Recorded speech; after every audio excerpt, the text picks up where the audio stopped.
कहीं धरती फट रही है तो कहीं जंगल जल रहे हैं, कहीं बारिश रुकने का नाम नहीं ले रही तो कहीं चारों ओर सूखा पसरा हुआ है। क्या धरती की ये तबाहियां मानव जाति को खत्म कर देंगी? क्या इसी दिन को पुराणों में कलयुग के रूप में वर्णित किया गया है? तो क्या घोर कलयुग की शुरुआत हो चुकी है और क्या जन्म लेने वाले हैं कल्कि? क्योंकि भगवान कल्कि के संदर्भ में कुछ ऐसी ही भविष्यवाणियां की गई हैं, जिसके अनुसार जब पृथ्वी पर धर्म की हानि होने लगेगी तब चारों धामों समेत सभी धार्मिक स्थल धरती में समा जाएंगे।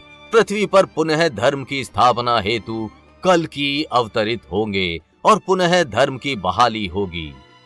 इस साल की शुरुआत में बद्रीनाथ और केदारनाथ धाम के मुख्य द्वार कहे जाने वाले जोशी मठ में जो तबाही आई थी, वो क्या इसी भविष्यवाणी की शुरुआत है?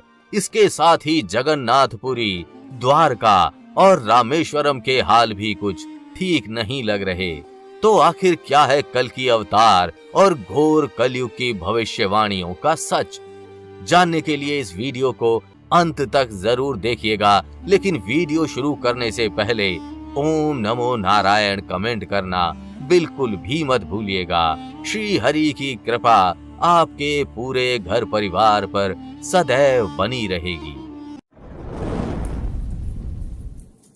वृंदावन की 100% असली श्री भक्तमल तुलसी माला, राधा नाम के साथ पाएं कृष्ण संदेश, संपूर्ण भगवत गीता, ग्रहों से लेकर स्वास्थ्य संबंधी समस्याओं के निवारण के लिए आज ही धारण करें। श्रीमद् भागवत पुराण और भविष्य पुराण में कलयुग के अंत का वर्णन किया गया है, जहां बताया गया है कि कलयुग में भगवान कल्कि का अवतार होगा, जो पापियों का संहार करके फिर से सतयुग की स्थापना करेंगे। कलयुग के अंत और कल्कि अवतार के संबंध में अन्य पुराणों में भी इसका वर्णन किया गया है, जहां कल्कि अवतार के जन्म से लेकर कर्म तक का वर्णन मिलता है। पुराणों के अनुसार शंभल नामक ग्राम में विष्णु यश और सुमति नामक ब्राह्मण दंपत्ति के घर भगवान श्री हरि के कल्कि अवतार का जन्म होगा। कल्कि उनके घर पुत्र रूप में जन्मेंगे और अल्पायु में ही वेद आदि शास्त्रों का पाठ करके महापंडित हो जाएंगे। उनका विवाह बृहद्रथ की पुत्री पद्मा देवी के साथ होगा। उनके गुरु स्वयं भगवान परशुराम जी होंगे और कल्कि महादेव की तपस्या कर दिव्यास्त्रों की प्राप्ति करेंगे। भगवान श्री कल्कि का प्राचीन कल्कि विष्णु मंदिर उत्तर प्रदेश के संभल जिले में आज भी स्थित है।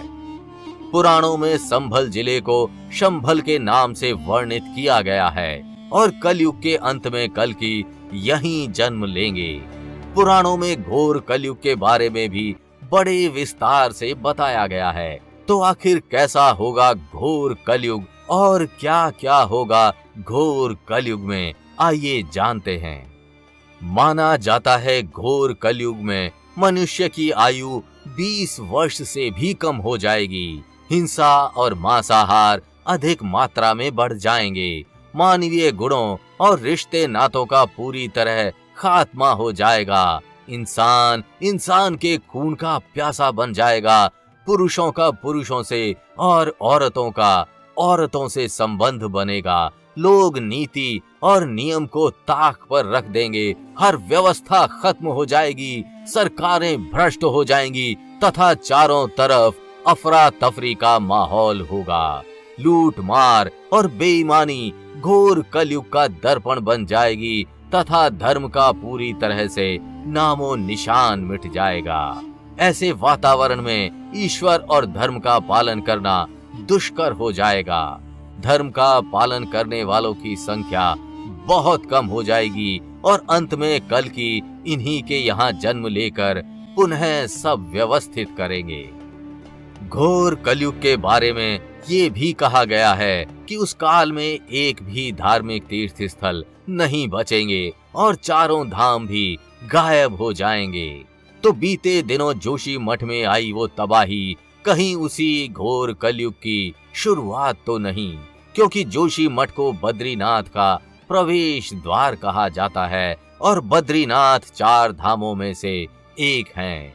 तो क्या चारों धामों के गायब होने की शुरुआत हो चुकी है और क्या सबसे पहले भगवान बद्री नारायण का बद्रीनाथ धाम गायब होगा? आइए जानते हैं। जोशी मठ की तबाही बद्रीनाथ को तबाह कर देगी और इसकी भविष्यवाणी बहुत पहले ही की जा चुकी है। महर्षि वेद व्यास द्वारा रचित स्कंद पुराण में इस भविष्यवाणी का वर्णन मिलता है। वेद व्यास जी ने लिखा है कि घोर कलयुग के समय जोशी मठ में स्थित नरसिंह मंदिर में भगवान नरसिंह का बायां हाथ गिरते के साथ एक भयानक भूकंप आएगा।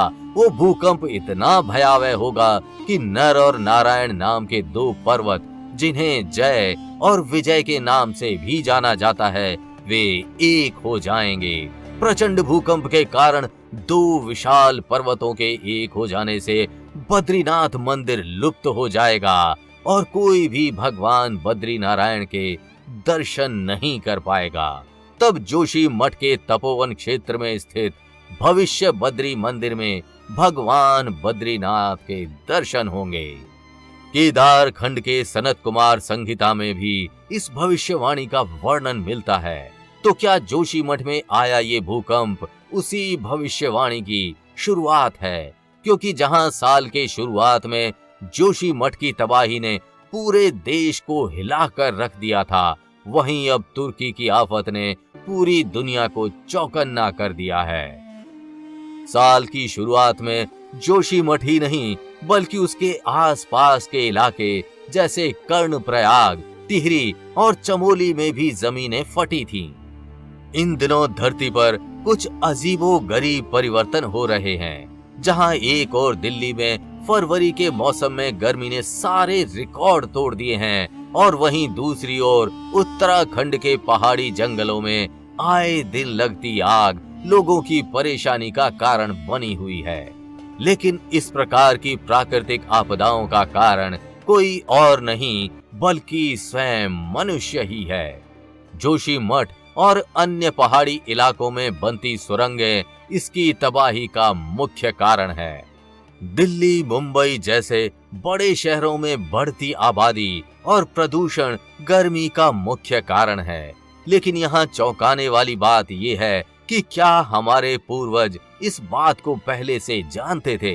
क्योंकि आज के समय में जो कुछ भी हो रहा है उसका वर्णन कई हिंदू धार्मिक पुस्तकों में पहले ही किया जा चुका है।